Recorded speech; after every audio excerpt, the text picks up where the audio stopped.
नमस्कार, news capital express में आपका स्वागत है। बुलेटिन की शुरुआत करते हैं खास खबरों के साथ। एमपी के कांग्रेस नेताओं की बैठक खत्म। बैठक के बाद आया राहुल गांधी का बड़ा बयान। एमपी में कर्नाटक और रिपीट करेगी राहुल गांधी। मध्य प्रदेश में 150 सीटें जीतेंगे राहुल गांधी। एमपी में कांग्रेस की जीत को लेकर उन्होंने कहा कि हमारा लंबी चर्चा चली है। हमारा आंतरिक आंकलन है कि हमें कर्नाटक में 136 सीटें मिली हैं, हमें मध्य प्रदेश में 150 सीटें मिलने वाली हैं। अभी हमारा डिस्कशन हुआ, लंबा चौड़ा डिस्कशन हुआ और हमारी इंटरनल असेसमेंट है कि 136 मिली कर्नाटक में। हमारा इंटरनल असेसमेंट है कि हमें एमपी में 150 मिलने जा रही है।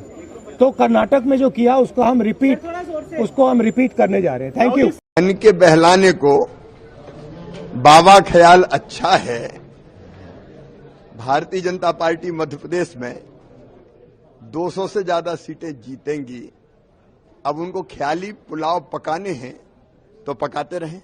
केंद्रीय श्रम और रोजगार मंत्रालय की मॉडल करियर सेंटर योजना में नेशनल कैरियर सर्विसेज और मध्य प्रदेश के तकनीकी शिक्षा, कौशल विकास और रोजगार विभाग द्वारा 3 दिवसीय मेगा जॉब फेयर में लगभग 65 कंपनियों ने भागीदारी की। फेयर में 3,315 आवेदकों का प्राथमिक चयन किया गया है। 586 युवाओं का अंतिम चयन किया गया। मुख्यमंत्री शिवराज सिंह चौहान सोमवार 29 मई को पुनर्वहा 11:30 बजे संभागीय ITI गोविंदपुरा में चयनित आवेदकों को ऑफर लेटर प्रदान करेंगे। अपर मुख्य सचिव तकनीकी शिक्षा और कौशल विकास मनु श्रीवास्तव ने बताया कि फेयर में मध्य प्रदेश के अलावा दिल्ली, गुजरात, महाराष्ट्र, राजस्थान और उत्तर प्रदेश की कंपनियां भाग ले रही हैं।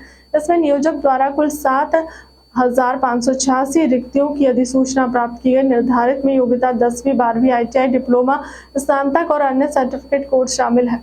के बाद पहले 4,000 रुपया, जन्म लेने के बाद 12,000 रुपया, कुल 16,000 रुपया देते हैं ताकि बहन घर पर रह के आराम भी कर सके महीना भर और बेटा बेटी का लालन पालन भी कर सके, पोषण आहार भी मिल सके, बीमार हो जाए तो इलाज की व्यवस्था, बिटिया की शादी की व्यवस्था, बच्चों की पढ़ाई की व्यवस्था, और भगवान ना करे एक्सीडेंट में मृत्यु हो जाए तो सीधे 4 लाख रुपया। कभी ना हो ऐसा, लेकिन होता है कई।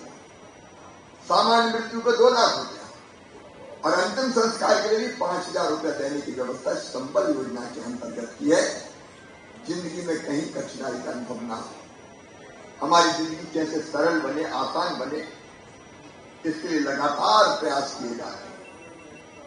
प्रधानमंत्री हैं जिनकी कोशिश है कि शहरों में भी मजदूरों को रहने के लिए पर्याप्त घरों की उपलब्धता हो जाए। रोटी, कपड़ा, मकान, पढ़ाई, दवाई का इंतजाम, ये बहुत अहम है। और ये गरीब कल्याण हमारा संकल्प है। गरीब को राशन, रहने को मकान, बीमार हो जाए तो इलाज, बच्चों की पढ़ाई की व्यवस्था,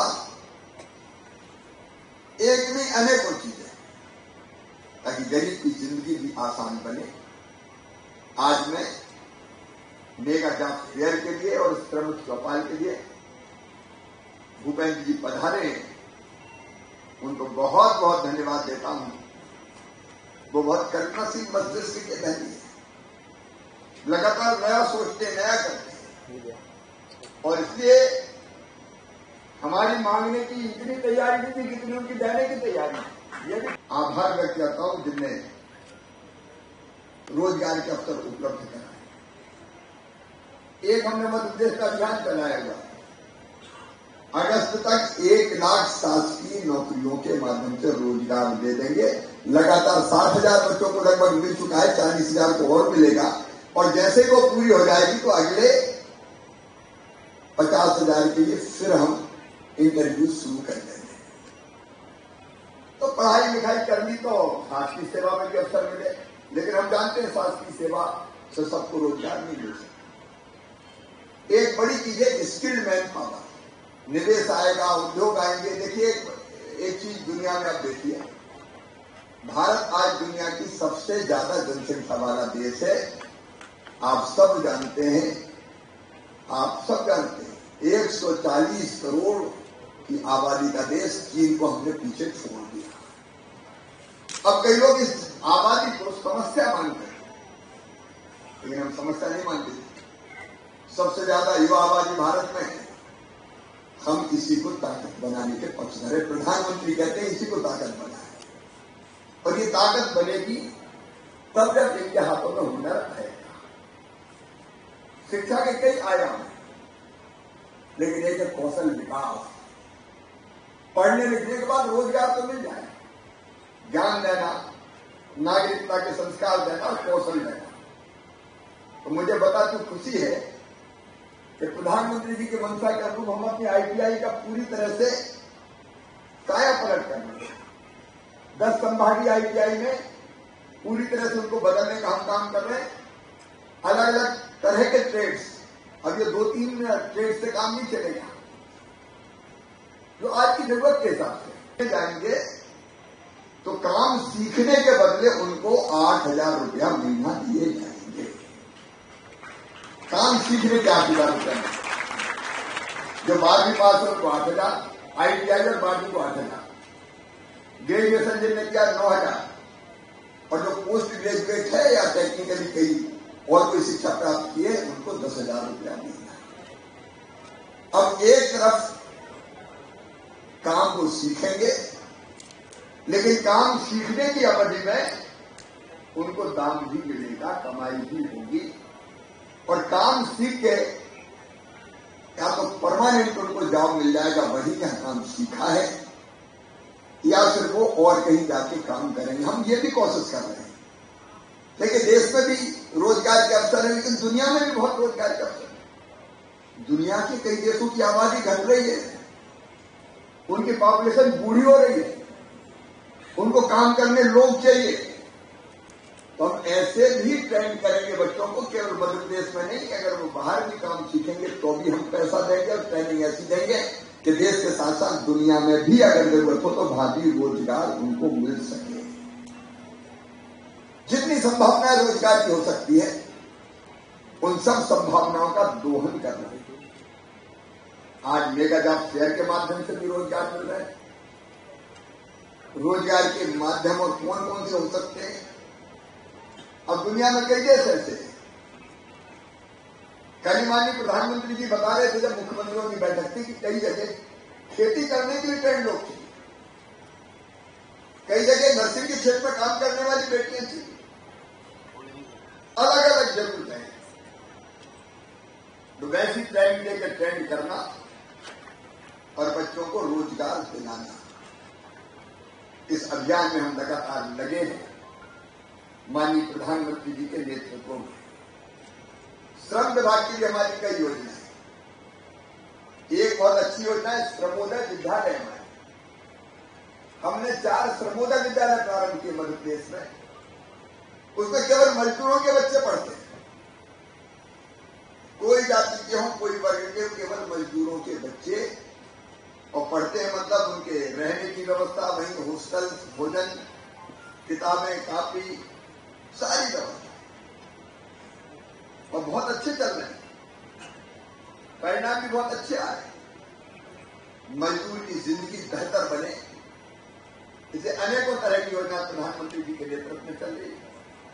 और मध्य प्रदेश की संबल का भी वीरेंद्र जी जिक्र कर रहे थे। ये संबल योजना जब कांग्रेस की सरकार आई बंद कर दी, और संबल में क्या था, हमने तय किया कि जो हमारे गरीब मजदूर भाई बहन हैं, अब देखिए किसी भी तरह से जॉब्स और अधिक जॉब्स हमारे बच्चों को मिले, और ये जो श्रमिक चौपाल है वो आगे जाके भी हमारे लिए बहुत लाभदायक होगी। बहुत इनके नेतृत्व में बहुत सारे मेगा फेयर सिर्फ नहीं पर जिले स्तर पर भी हमारे रोजगार मेले हो रहे हैं, जिसमें बच्चों को अपॉर्चुनिटी अवसर मिल रही है अपने जॉब्स के लिए। हाल ही में अगर आप इसी प्रांगण में आप देखोगे तो आपकी city campus, global skills park की सिटी कैंपस है, और मुझे लगता है कि 2-3 महीने में मुख्यमंत्री जी के नेतृत्व में आपकी जो मेन ग्लोबल स्किल्स पार्क है, जिसमें 6,000 बच्चे अध्ययनरत होंगे, वो सिंगापुर के साथ जो अनुबंध करने के बाद माननीय मुख्यमंत्री जी ने उसका भूमि पूजन किया था, वो तैयार हो जाएगा 2-3 महीने में। वो एक रत्न साबित होगा, ये जॉब फेयर के लिए भी, श्रमिकों के लिए भी। तो मैं अभी से ही इस मंच से माननीय मुख्यमंत्री जी को और माननीय भूपेंद्र जी यादव जी को धन्यवाद देती हूँ। आप आते रहो और भारत सरकार से आप हमें लाभदायक। अब इस पोर्टल के माध्यम में मैं आपको बताना चाहता हूं कि लगभग 5,40,000 वैकेंसी हमारी एक्टिव वैकेंसी रहती है। लेकिन ये पोर्टल हमारे जो टायर 2, टायर 3 के शहर और जो गांव है वहां पर ये लोकप्रिय कैसे हो, और ये एक तरीके से नेशनल कैरियर सर्विस पोर्टल देश के रोजगार को एक पुल बनने का काम कैसे करे, इसके लिए अब भारत सरकार के केंद्रीय श्रम विभाग द्वारा अनेक शहरों में राज्य सरकारों के साथ मिलकर इस प्रकार के मेगा जॉब फेयर का कार्यक्रम किया जा रहा है। और यहां पर जो आंकड़े भी बताए गए, क्योंकि जो नौजवान इसमें जो रोजगार के लिए हमारे जा रहे हैं, तो लगभग 11 लाख अब एम्प्लॉयर परमानेंट रजिस्टर, और जो 11 लाख एम्प्लॉयर हमारे रजिस्टर्ड हैं वो अपनी वैकेंसीज को हाईलाइट करते हैं। हाईलाइट करने के बाद उन नौजवानों को वहां पर बुलाया जाता है। जैसा कि अभी आपके सामने ये जो वृत्त दिया गया था, इसमें लगभग 3,315 लोगों ने उस इन्विटेशन के नाते भाग लिया। उसमें से यहां पर साक्षात्कार के लिए 1,070 में से 650 के करीब लोगों को ऑफर भी दिया गया। और ये लगातार एक चलने वाली प्रक्रिया है जिसको हम बहुत मजबूत करना चाहते हैं। पिछले साल जब केंद्र सरकार का बजट आया तो एक विषय पूरे देश के सामने रखा गया था, उसको पूरा करने के काम को हमने आगे बढ़ाया। कहते हैं कि भारत सरकार जो ई श्रम पोर्टल चलाती है उसका रजिस्ट्रेशन कैसे हो, अगर कोई ईपीएफओ में किसी समस्या है तो उसकी कंप्लेंट का समाधान कैसे, हमने निधि आपके निकट कार्यक्रम किया। कभी कभी ये लगता है कि ईएसआईसी के परिवार के बेनिफिशियरीज का रजिस्ट्रेशन नहीं हुआ। कई बार ऐसा भी लगता है कि जो भारत सरकार की योजना है, जैसे प्रधानमंत्री श्रम योगी मानधन योजना है, अटल पेंशन योजना है, तो भारत सरकार की इन योजनाओं को श्रमिक चौपाल के माध्यम से अब हम सब एक जगह लाने का और जोड़ने का काम कर रहे हैं। मुझे ये बताते हुए खुशी है कि भारत सरकार के द्वारा रोजगार को लेकर के 2 आंकड़े तैयार किए जाते हैं। एक पीरियोडिक लेबर सर्वे होता है जो स्टैटिस्टिक्स डिपार्टमेंट का जो भी सरकार चली है उन सब सरकारों में वो पीरियोडिक लेबर सर्वे चलता है। उसके साथ ही साथ देश में कृषि के अलावा जो 9 अन्य क्षेत्र हैं उसके लिए लेबर ब्यूरो का सर्वे किया जाता है। और मुझे बताते हुए खुशी है कि उसमें कार्यबल के अवसरों को बढ़ाने का काम इसके माध्यम से किया गया है। इसके साथ ही एक बहुत बड़ी योजना जो हमारे बिल्डिंग के जो कंस्ट्रक्शन वर्कर है, BOCW वर्कर, उसको भी हमने श्रमिक चौपाल के साथ जोड़ के CLC को जोड़ने का काम किया है। मैं यहाँ पर ये कहना चाहूंगा, देश में श्रमिकों के लिए एक विषय चलता रहा कि हमारे देश में रोजगार जो है वो संगठित क्षेत्र में, लेकिन असंगठित क्षेत्र का कोई डाटा नहीं। पिछले वर्ष माननीय प्रधानमंत्री जी के विजन के हिसाब से हम लोगों ने ई श्रम का पोर्टल तैयार किया, और जो ई श्रम का पोर्टल हमने तैयार किया कि देश के अनऑर्गेनाइज सेक्टर के हम रजिस्ट्रेशन करेंगे। और मुझे बताते हुए खुशी है आज 29 करोड़ से ज्यादा ई श्रम पोर्टल पर अनऑर्गेनाइज सेक्टर का हम रजिस्ट्रेशन करने में कामयाब हुए। और ये जो 29 करोड़ लोगों का हमने जो रजिस्ट्रेशन किया है ये लगभग 400 से ज्यादा ऑक्यूपेशन पर किया है।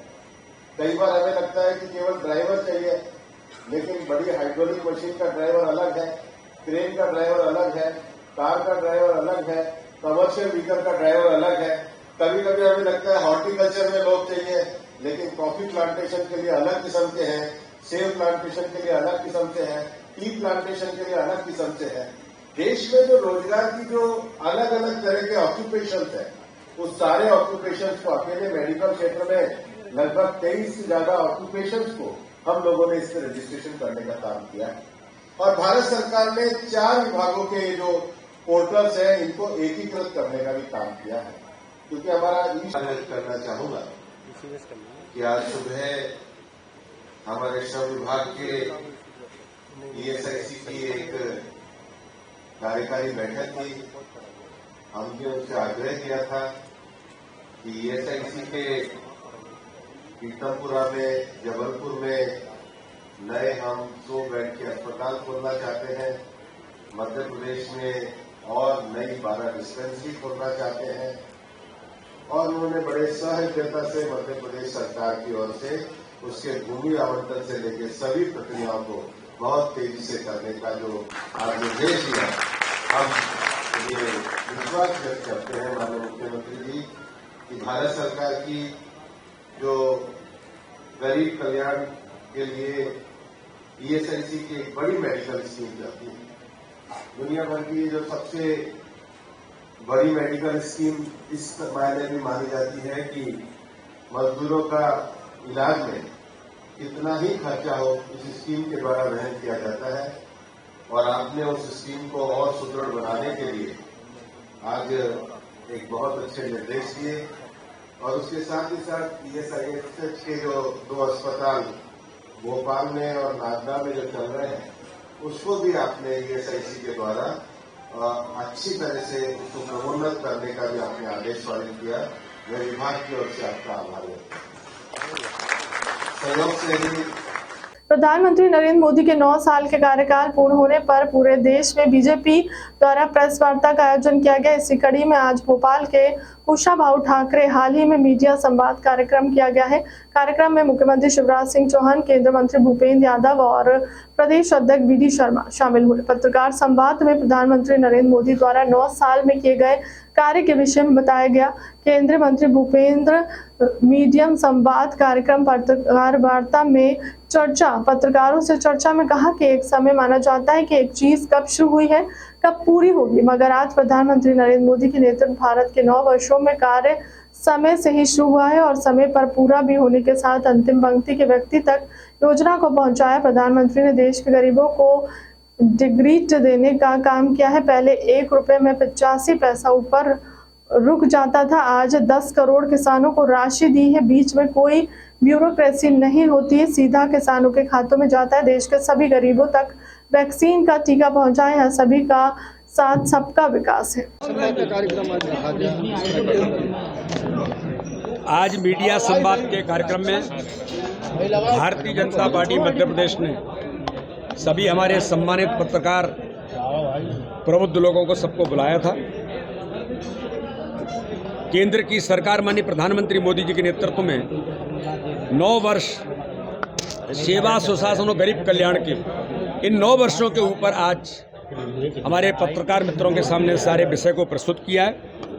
हमारे कैबिनेट के मंत्री आदरणीय भूपेंद्र यादव जी, माननीय मुख्यमंत्री जी, और कल 30 तारीख से 1 महीने तक घर घर संपर्क अभियान से लेकर के केंद्र राज्य सरकार की हमारी योजनाओं के हितग्राहियों से लेकर इस अभियान को जो 9 वर्ष हमारी सरकार के पूरे हुए हैं सेवा सुशासन और गरीब कल्याण के, इनको आम जनता के बीच भारतीय जनता पार्टी जाएगी और लोगों के बीच घर घर संपर्क का अभियान लेगी। इसकी बैठक हुई आज दिल्ली में, तो उन्होंने कहा 150 पार का नारा दिया है उन्होंने। देखिए, सपने देखने में किसी को कुछ नहीं जाता। राहुल गांधी जी रोज सपने देखते हैं कब प्रधानमंत्री बन रहे हैं। कल कोई कह रहा था कि अब पुराना संसद भवन खाली हो गया है तो राहुल गांधी वहां जाकर के बैठ के प्रधानमंत्री बन जाए।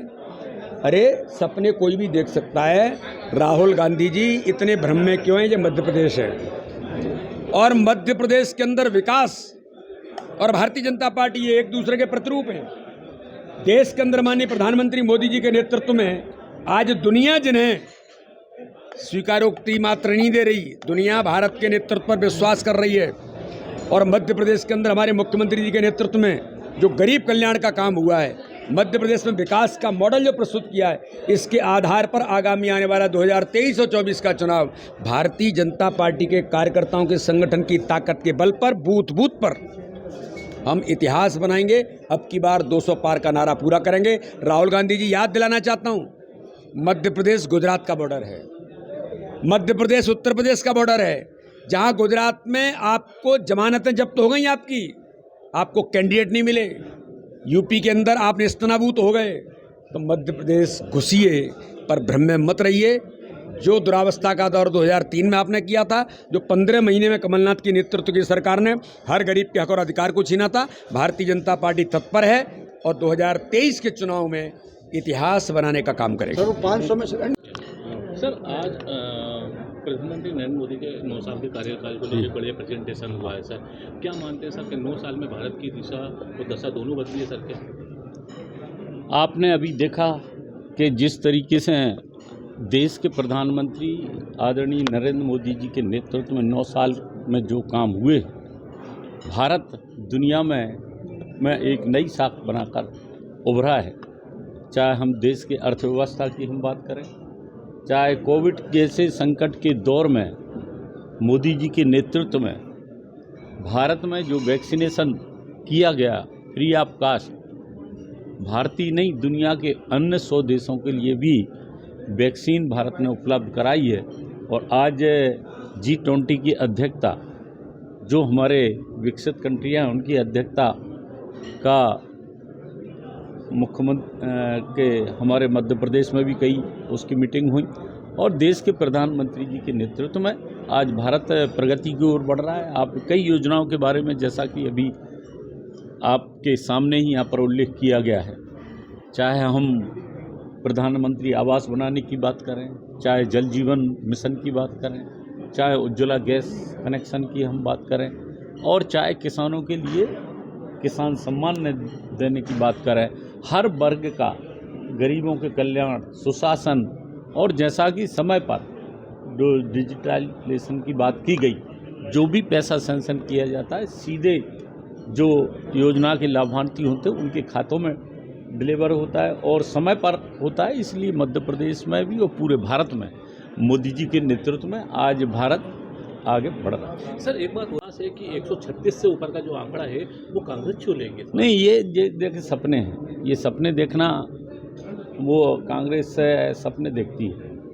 मध्य प्रदेश में शिवराज सिंह चौहान जी के नेतृत्व में जिस तरीके से विकास और आत्मनिर्भरता की ओर मध्य प्रदेश बढ़ रहा है, मध्य प्रदेश के अंदर चाहे हम रिन्यूएबल एनर्जी की हम बात करें, चाहे किसानों के किसान सम्मान निधि के साथ किसान कल्याण निधि की हम बात करें, चाहे बहनों के खातों में 1000 रुपये महीने हम डालने की बात करें, चाहे लर्न एंड अर्न योजना की हम बात करें, चाहे स्वास्थ्य के क्षेत्र में जो लगातार प्रगति मध्य प्रदेश के अंदर जो हुई है, आप देख सकते हैं कि पिछले 3 वर्षों में 800 से ज़्यादा स्वास्थ्य संस्थाओं का उन्नयन और नई स्वास्थ्य संस्थाएं हम लोगों ने स्थापित की हैं और जो एग्जिस्टिंग स्वास्थ्य संस्थाएं थी उनमें चाहे मैन पावर की हम बात करें और चाहे आपके कायाकल्प की बात करें, मध्य प्रदेश में इस प्रकार से वो राहुल गांधी ये भी कह रहे हैं कि कर्नाटक में हमने जो प्रयोग करा था वही हम मध्य प्रदेश में दोहराएंगे। तो उनका आपका क्या मानना है कि यदि वो कर्नाटक का प्रयोग यदि मध्य प्रदेश में दोहराते हैं तो क्या नहीं, ऐसा है कोई भी प्रयोग कर लेंगे। यहाँ भारतीय जनता पार्टी बहुमत के साथ में जीतेगी। शिवराज सिंह चौहान जी के नेतृत्व में जो काम हुए यहाँ मध्य प्रदेश में, डबल इंजन की सरकार, मोदी जी और शिवराज जी के, ये मध्य प्रदेश है। मध्य प्रदेश में ये जहाँ महाकाल है, जहाँ महाकाल कॉरिडोर का निर्माण किया गया है, उसी तरीके से अब देवी लोक का भी निर्माण किया जा रहा है। राहुल गांधी कह रहे 150। अच्छा, राहुल गांधी को गिनती आती है, उनसे जाके पूछो 150 का मतलब क्या होता है। जमा खर्च करने से काम नहीं चलता। धरातल पर आकर देखो राहुल गांधी जी, मध्य प्रदेश की जनता ने आपके 15 महीने के कुशासन से मध्य प्रदेश में कांग्रेस की दुकान और शोरूम दोनों बंद कर दिए, ताला लग गया है। मेरी मौसी को मूछें होंगी तो मैं इन्हें मामा कहूँगा, 150 सीटें आएंगी। अरे कर्नाटक में एक बार बिल्ली के भाग से छीका फूट गया और उसमें भी राहुल गांधी का कोई योगदान नहीं है। ये ऐसी जमा खर्च से राजनीति नहीं चलती और इसीलिए तो बेड़ा गर्क हो गया है। मध्य प्रदेश की धरातल पर ज़मीन पर आकर तो देखें, साफ है। गुटबाजी, गिरोहबाजी, कमलनाथ से दिग्विजय सिंह का झगड़ा, दिग्विजय सिंह से किसका झगड़ा, ये झगड़े निपटाते निपटाते ही चुनाव निपट जाएगा। दिल्ली में कुश्ती के ओलंपिक खिलाड़ियों के साथ दुर्व्यवहार और लाठीचार्ज के विरोध में भोपाल कांग्रेस कार्यालय के बाहर खेल खिलाड़ी प्रकोष्ठ के नेतृत्व में भारतीय कुश्ती संघ के अध्यक्ष ब्रजभूषण शरण सिंह बीजेपी सांसद की गिरफ्तारी के लिए पुतला जलाया और नारेबाजी की।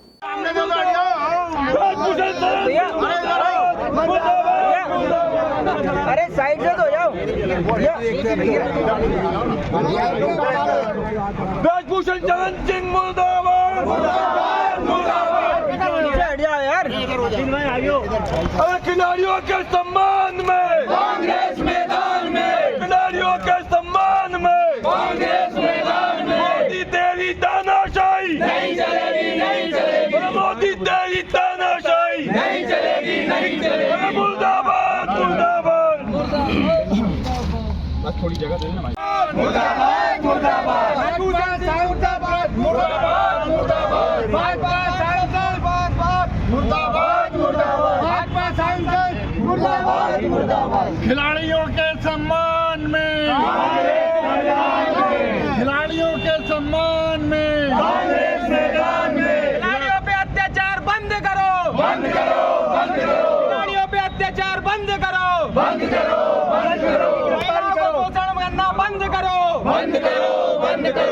खिलाड़ियों की इज्जत तार बंद करो। ब्रजभूषण सिंह मुर्दाबाद, मुर्दाबाद, मुर्दाबाद। अनुराग ठाकुर मुर्दाबाद, मुर्दाबाद, मुर्दाबाद। नरेंद्र मोदी मुर्दाबाद, नरेंद्र मोदी मुर्दाबाद, नरेंद्र मोदी मुर्दाबाद, भाजपा मुर्दाबाद, भाजपा मुर्दाबाद, नरेंद्र मोदी मुर्दाबाद, नरेंद्र मोदी मुर्दाबाद, बंद करो। भारतीय जनता पार्टी के सांसद ब्रजभूषण सिंह जो के अध्यक्ष हैं भारतीय कुश्ती संघ के, उन पे वो महिलाएं, वो हमारी लड़कियां जिन्होंने इंटरनेशनल खिताब जीते हैं, मेडल जीते हैं, वो उन्होंने शोषण का आरोप लगाया है। पिछले कई महीनों से ये आंदोलन चल रहा है दिल्ली के अंदर। आज उनके साथ कल मारपीट की गई, उनको वहां धरने से हटाया गया। मैं नहीं समझता कि नारी सम्मान की बात जो भारतीय जनता पार्टी कहती है कि कहाँ है नारी सम्मान। वो खिलाड़ी जिन्होंने मेडल लेके आए, महिला, वो अगर आरोप लगाए, इसको हटाते क्यों नहीं? इसको बर्खास्त करना चाहिए। इसकी सांसद की जो सस्ता वो खत्म होना चाहिए। ये मोदी जी और शाह जी, ये किस तरह की हिटलरशाही चल रही है कि जो बच्चियों का शोषण कर रहे हैं, जिन्होंने मेडल प्राप्त किया, ऐसे आरोपी को संरक्षण दे रहे हैं। ये आने वाला समय, ये तारीख लिखी जाएगी कि मोदी जी प्रधानमंत्री थे तब एक ऐसा अध्यक्ष उन्होंने बनाया था जिसने इंटरनेशनल महिला खिलाड़ियों के साथ शोषण किया है। ये तुरंत किया जाए, नहीं तो कांग्रेस पार्टी संसद होगी तो वहां भी उठाएगी, मध्य प्रदेश की विधानसभा में भी उठाएंगे और सड़कों में भी उठाएंगे। जिले में जाते हैं। जिस तरह से भारत का जो गौरव है वो रोडों पे, सड़कों पे न्याय मांगने निकल रहा है, और प्रधानमंत्री मोदी जी एक तरफ संसद का उद्घाटन करने में लगे हुए हैं, खिलाड़ियों की कोई पूछ नहीं हो रही है। महिलाएं सड़कों पे आ रही हैं, बेटियां अपने सड़कों पे। प्रधानमंत्री मोदी जी, नरेंद्र मोदी जब श्रेय लेने आ जाते हैं, जब मेडल लेके महिलाएं आती हैं तो श्रेय लेने के लिए बेटियों और वगैरह लेके सबको वहां भाषण करने लगते हैं। अब कहाँ गए नरेंद्र मोदी? क्यों नहीं कहते कि संगीता फोगाट को, जब उसके परिवार को बेटी कह के संबोधित करते हैं, आप क्यों नहीं पूछते नरेंद्र मोदी कहाँ है? और अनुराग ठाकुर अभी तक चुप क्यों है? कोई जवाब क्यों नहीं आता उनकी तरफ से? क्यों खेल मंत्री जो है अनुराग ठाकुर कोई जवाब नहीं देते अपनी तरफ से? हम पूरी कांग्रेस पार्टी और खेल प्रकोष्ठ ये मांग करते हैं कि अनुराग ब्रजभूषण सिंह की जल्द से जल्द गिरफ्तारी हो। अंकित नाथ, जिला अध्यक्ष भोपाल खेल प्रकोष्ठ।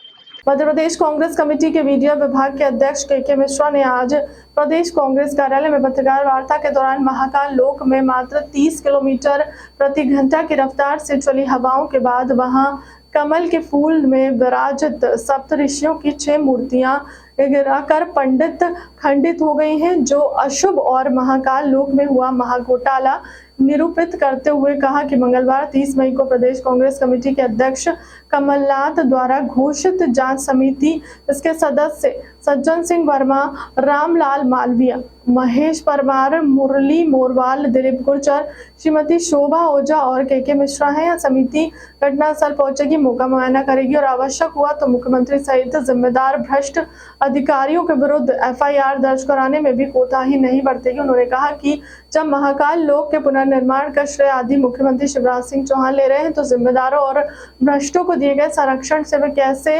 विमुक्त हो सकते हैं? सप्त ऋषियों की मूर्ति को खंडित किया है, यह भ्रष्टाचार का चरमोत्कर्ष है। आप सभी को मालूम है और यातायात के नियमों में उल्लेखित है कि हर वाहन की गति 40 किलोमीटर प्रति घंटा रहती है ताकि वो यात्री या वाहन चालक सुरक्षित रह सके। तो जब यातायात के नियमों में 40 किलोमीटर प्रति घंटा की रफ्तार को जायज माना गया है, यहां तो 30 किलोमीटर प्रति घंटा की रफ्तार ने हमारे देवताओं को खंडित कर दिया है। मैं मुख्यमंत्री जी से पूछना चाहता हूं कि शायद उनका और प्रधानमंत्री जी का यही अमृत काल है कि जो लोग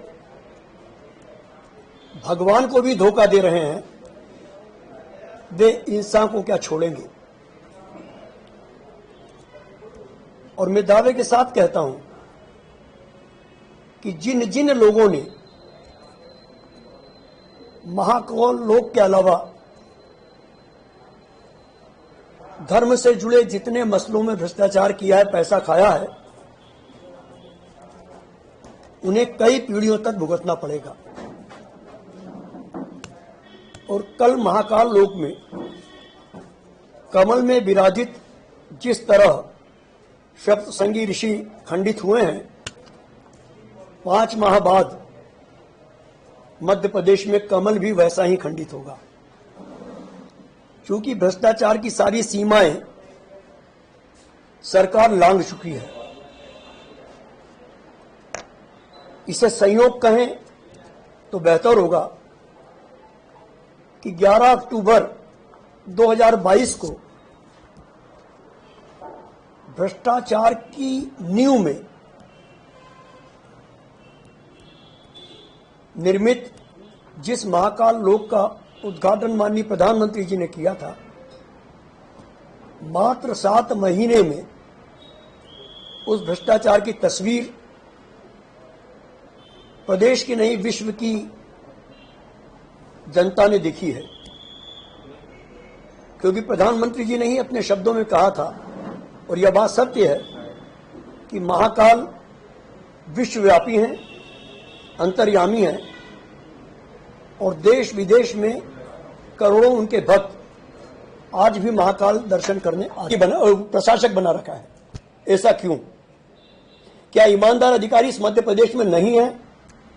या आप कह दीजिए कि शिवराज भ्रष्टाचार राज में तब्दील हो चुका है और हम भ्रष्टाचारियों को पुष्पित पल्लवित कर रहे हैं। प्रशासन में रहकर आप पैसा खाइए, आयुष्मान में रहकर आप पैसा खाइए, लाडली बहनों में पैसा खाइए, कुपोषण में खाइए, मगर भगवान को तो माननीय मुख्यमंत्री जी छोड़ दीजिए, जो आपके संरक्षण में यह भ्रष्टाचार देव स्थलों पर भी हो रहा है। और आप फिर मैं कहना चाहूंगा, बार बार मैं कोसूंगा आपको कि आप कांग्रेस पर आरोप लगा रहे हैं, और ये क्या गारंटी है कि अभी बारिश दूर है? यदि बारिश तेज आ गई तो आप कितने श्रद्धालुओं की ओर जान लेंगे उस महाकाल परिसर में? क्योंकि वहां जहां पानी का रिसाव, बहाव या एकत्रीकरण होगा, वहां फिर आपके इस भ्रष्टाचार की पोल खुलेगी। तो उसकी क्या गारंटी है? क्या सरकार वहां जितने श्रद्धालुओं, मैं ईश्वर से प्रार्थना करना चाहूंगा कि कोई भी काल कवलित नहीं हो, मगर कभी ऐसी घटना होती है तो क्या बतौर मुख्यमंत्री उसके जिम्मेदार आप होंगे? कल मुझे एक अधिकारी ने बताया इस घटना के बाद कि आप सलकनपुर के लिए 600 करोड़ रुपए स्वीकृत कर रहे हैं। उस पहाड़ी में 600 करोड़ रुपए सोने की परत भी आप बिछा देंगे तो और पैसा बच जाएगा। ये पैसा क्या आपके लिए खाने के लिए है? क्या भ्रष्टाचारियों को खाने के लिए है? अब आपके पास सिर्फ धर्म ही पैसा खाने के लिए बचा है, बाकी तो सबको आपने सबका निवाला छीन लिया है। तो धर्म के लिए तो कम से कम मुख्यमंत्री जी आप ईमानदार हो जाइए। नहीं तो मैं फिर कह रहा हूं आपसे, मैं भी ब्राह्मण हूं, मैं भी हिंदू, और अधिकांश लोग यहाँ हिंदू बैठे हैं और जो मुस्लिम सम्मान करते हैं। धर्म के नाम पर खाया हुआ पैसा कोई भी हो, चाहे मैं अपने पर ले रहा हूं, मुझे भी कोड़ फूटेगी। आज सत्ता के साकेत में बैठकर मैं अपने आप को बड़ा खुश हो लूं, मगर ईश्वर की मार से मुख्यमंत्री जी कोई भी नहीं बचेगा। मैं आपसे प्रार्थना करना चाहूंगा कि आप अभी मीडिया से चर्चा कर रहे हैं, आप यदि ईमानदार हैं तो आप अपनी पत्रकार वार्ता में बताइए कि इसमें कितना करोड़ का भ्रष्टाचार हुआ है। मैं फिर कह रहा हूं कि वहां अधिक से अधिक 400 करोड़ खर्च हुआ है, बाकी पैसा ये सारे नेता, अधिकारी और भ्रष्ट लोग खा गए हैं। कल माननीय कमलनाथ जी ने इस घटना के बाद प्रदेश कांग्रेस कमेटी की एक कमेटी बनाई है, जिसमें माननीय सज्जन सिंह वर्मा अध्यक्ष हैं, वहां के स्थानीय विधायक श्री महेश परमार जी, दिलीप गुर्जर जी, मुरली मोरवाल जी, रामलाल मालवी साहब, वहां जिले के प्रभारी आदरणीय शोभा ओझा जी, और एक कार्यकर्ता के रूप में मुझे उस कमेटी में शामिल किया है। हम कल पूरी टीम के साथ वहां पहुंच रहे हैं, मौका मुआवजा करेंगे हमारे वहाँ एक्सपर्ट टीम पहुंच चुकी है, कितने का भ्रष्टाचार हुआ है वो भी शाम तक वो डॉक्यूमेंट्स हमें विथ फिगर उपलब्ध हो जाएंगे।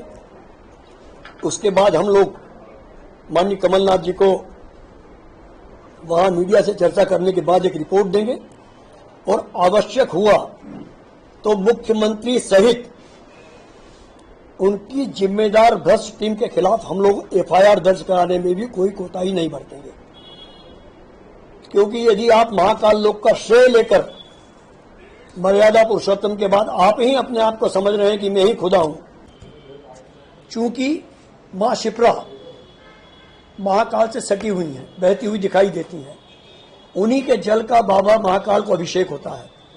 और वायु तत्व जिसने 30 किलोमीटर प्रति घंटा की रफ्तार से आपके भ्रष्टाचार लोक के निर्माण की कहानी को बयां कर दिया है।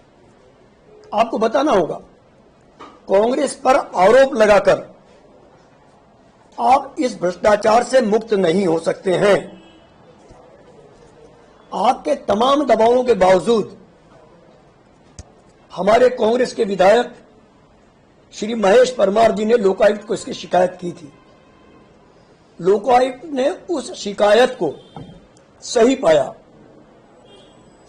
और उसे जांच में शामिल कर उस पर एफआईआर दर्ज कर दी है 3 आईएएस स्मार्ट सिटी के अधिकारी और अन्य अधिकारियों पर। आप बताइएगा कि जिन अधिकारियों के विरुद्ध भ्रष्टाचार की शिकायत लोकायुक्त में दर्ज हुई है, उनको आपने किन किन महत्वपूर्ण जिम्मेदारियों पर बैठाया है। एक तो भोपाल के ही मालिक बनकर बैठे हैं जिनके खिलाफ नामजद एफआईआर है।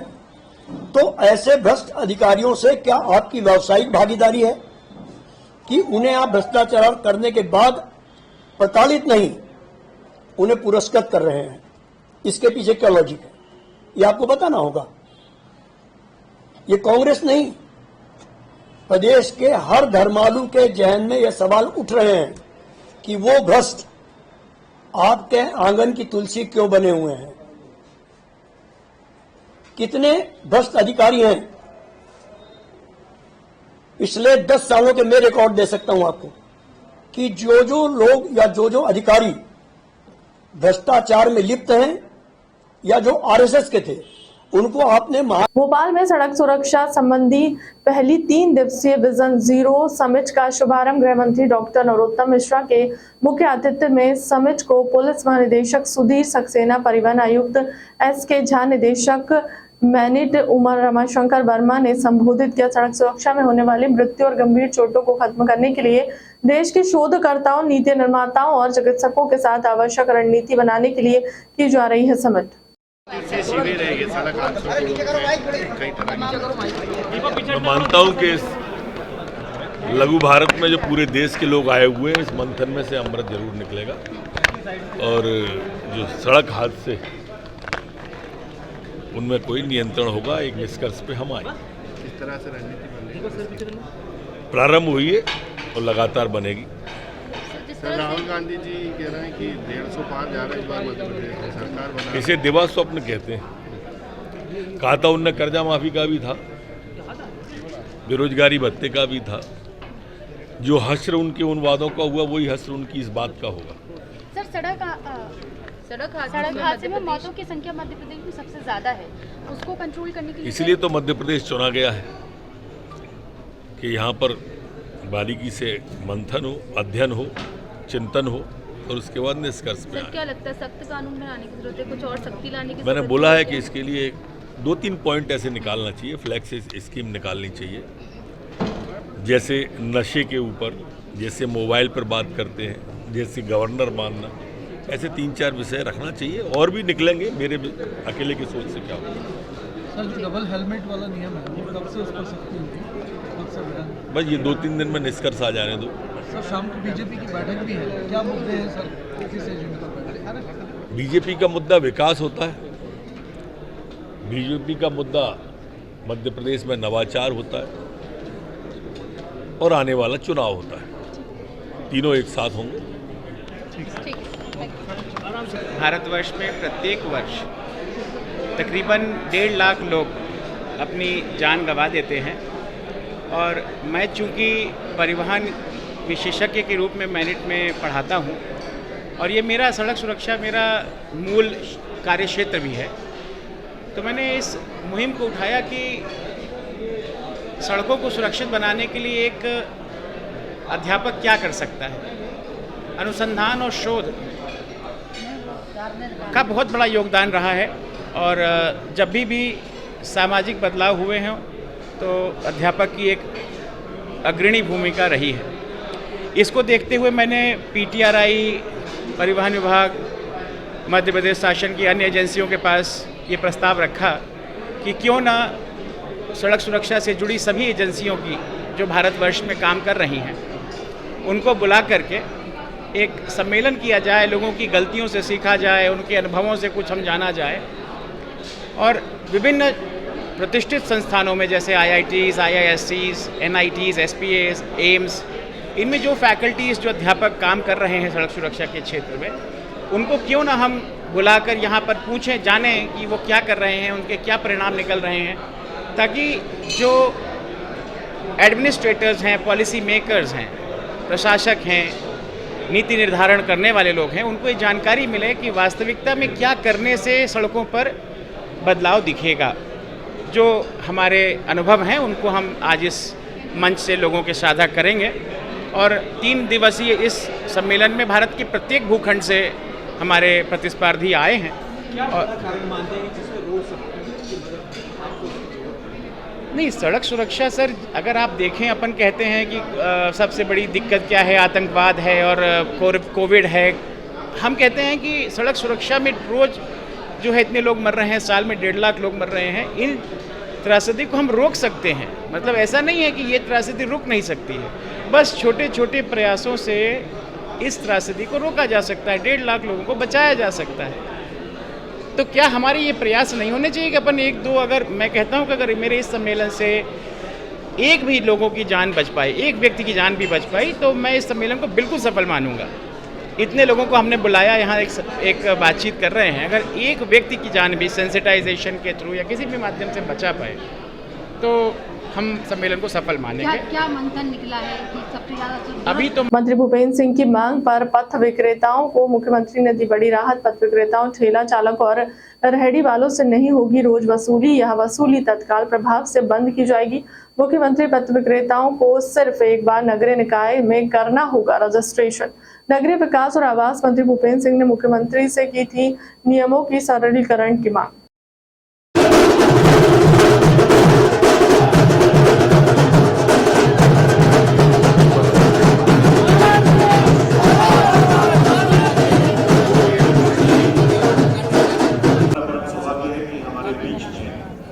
माननीय मंत्री नगरीय विकास एवं आवास विभाग मध्य प्रदेश की भूपेंद्र सिंह जी का आगमन हो चुका है और हमारे बीच में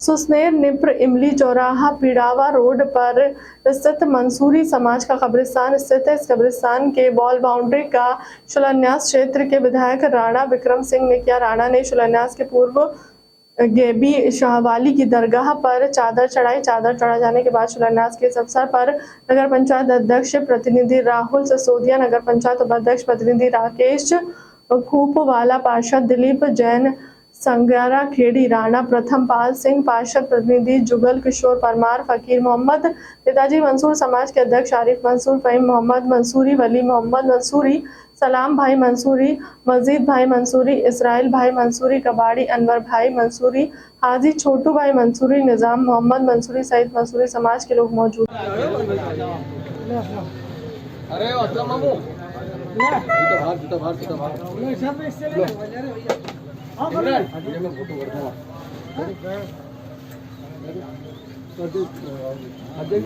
सामने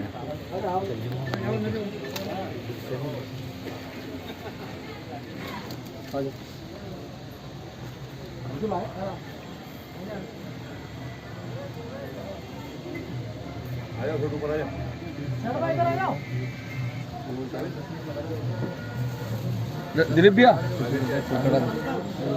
लाओ नहीं ईश्वर भैया आजा दिलीप भैया अर्जुन अर्जुन आओ नहीं चालू है फिलहाल के लिए अब तक की खबर में इतना ही। बने रहे हमारे चैनल के साथ। नमस्कार।